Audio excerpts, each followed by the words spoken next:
And Iyo wants some as well. Bianca Belair is slowly crashing out. WWE LFG preview. And more news. Bianca Belair is upset with Rhea Ripley's actions regarding the WWE Women's World Title match at WrestleMania 41. Ripley attacked Belair and Iyo Sky during their contract signing on Raw, adding her name to the contract without permission. Belair expressed her frustration about the situation on social media. She wrote, "You can check out a preview clip for this weekend's episode of WWE LFG, which you can see below." Good Morning Football co-host Kyle Brandt took to Instagram today to comment on his appearance at WrestleMania 40. You can check out his post below. A shocking turn of events took place last night on Monday Night Raw as Iyo Sky defeated Rhea Ripley to win the Women's World Championship. This came about as Ripley was too busy arguing with Elimination Chamber winner Bianca Belair at ringside, losing track of Sky and making a fatal mistake to allow her to recover and ultimately hit a hurricanrana and her trademark moonsault. My question for you today is, do you think WWE should add Rhea Ripley into that match and make it a triple threat, or is it better as just Iyo Sky against Bianca Belair? If you don't think it should be a triple threat, what would you do with Ripley for WrestleMania, if anything? Rhea Ripley is undoubtedly the most popular woman on the roster. As much as some others are very popular, like Liv Morgan, Bianca Belair herself, etc., nobody has the same aura as Ripley. Admittedly, WWE has done a poor job booking her since her return from injury, sidelining her and stalling for time to stretch out that feud with Morgan, so she isn't getting quite the same level of a pop as she once did, but the audience is still in love with Mommy. You don't just leave someone like that out of the WrestleMania card. There aren't even any other options for her to do something else that would make any sense, either. With no better alternatives, why wouldn't you keep her in the title hunt? Some might be wondering how that will happen, and to be transparent and blunt, I think WWE is going to handle going about this in a rather interesting and almost problematic way. For some reason, intentionally or subconsciously, WWE likes to book Ripley like a loser around WrestleMania season. Even if she's been dominating, once February comes around, she becomes an idiot and a crybaby who needs to be taken down a peg. Don't think that's the case.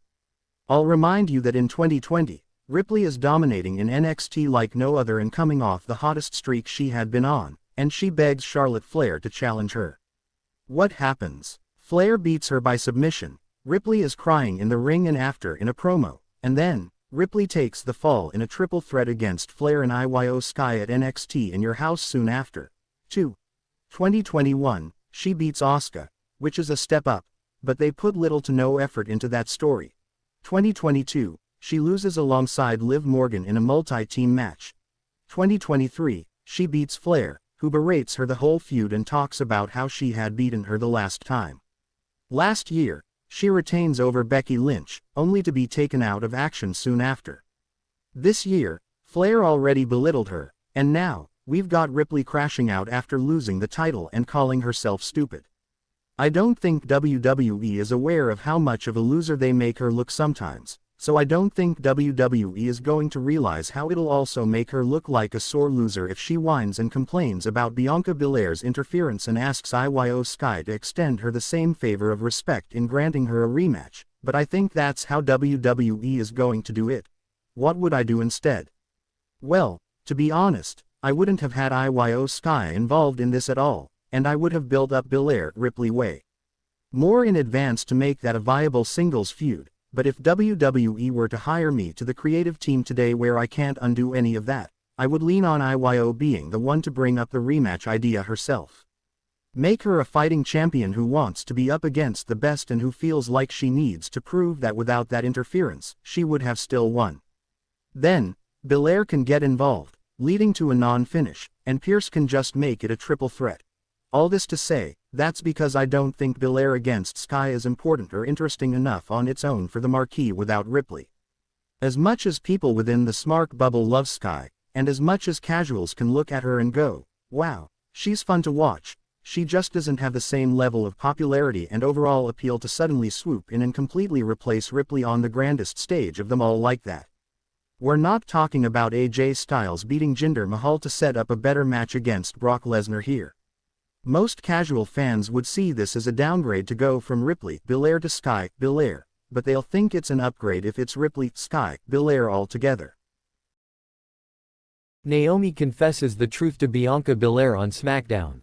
After weeks of speculation, Naomi has finally confessed that she has attacked Jade Cargill mysteriously. She claimed, "I did it," in front of Bianca Belair, leaving Belair heartbroken and breaking her trust. On March 7, 2025, in SmackDown Edition, the Women's Elimination Champion was seen leaving the stage in tears after she was betrayed by Naomi, who has turned heel after the Elimination Chamber PLE. Naomi tried to explain her as she was leaving in tears. But when Belair refused to listen to her explanation, Naomi called her an ungrateful B***tch. In the meantime, Jade Cargill arrived in the arena. The Storm wasted no time and headed straight towards the ring and chased Naomi to the outside as she tried to escape. But Cargill got to her and began beating her down. Following Naomi's confession, Liv Morgan posted a series of tweets on her X handle and called out Bianca Belair. The current Women's Tag Team Champion demanded an apology from Bianca Belair for framing Morgan without evidence and claiming previously that she attacked Jade Cargill. Morgan also called out Naomi for lying all this time and falsely accusing her and Rodriguez. She also wondered out loud what Cargill was doing before she was attacked by Naomi. She wrote, "I always wondered WTF Jade was even doing to get pushed like that." Nevertheless, Morgan mentioned and remembered that she was still living a tremendous life as a record-breaking 3-time tag team champion. It will be interesting to see a clash between Naomi and Jade Cargill at the upcoming WWE event. Nevertheless, Morgan mentioned and remembered that she was still living a tremendous life as a record-breaking 3-time tag team champion. It will be interesting to see a clash between Naomi and Jade Cargill at the upcoming WWE event. Jade Cargill opens up about Naomi attacking her on WWE SmackDown. Jade Cargill made her first public comments about her return on WWE SmackDown. Cargill was taken out when she was attacked backstage in November. She returned at WWE Elimination Chamber and attacked Naomi. After Naomi confessed to attacking her the following week on SmackDown, Cargill came out and laid her out again. Jade Cargill had an interview with Kathy Kelly on the March 14 episode of WWE SmackDown, and she discussed her return. She said that she was ready to go physically. Cargill also dismissed Naomi's claim that she was using Belair, as she said that she didn't need to use anyone. She was asked about getting attacked, and she revealed that she saw Naomi running away. Cargill then said that Naomi didn't just hurt her physically, as she attacked her integrity and her heart. Cargill then said that she had to take matters into her own hands when she saw Bianca Belair team up with Naomi as if nothing happened. WWE Women's Tag Team Champions Liv Morgan and Raquel Rodriguez interrupted, as Morgan noted that they had falsely been accused of the attack. Cargill fired back by saying that the duo would not have won the titles if she was around. She then challenged Morgan to a match on the March 21 episode of WWE SmackDown.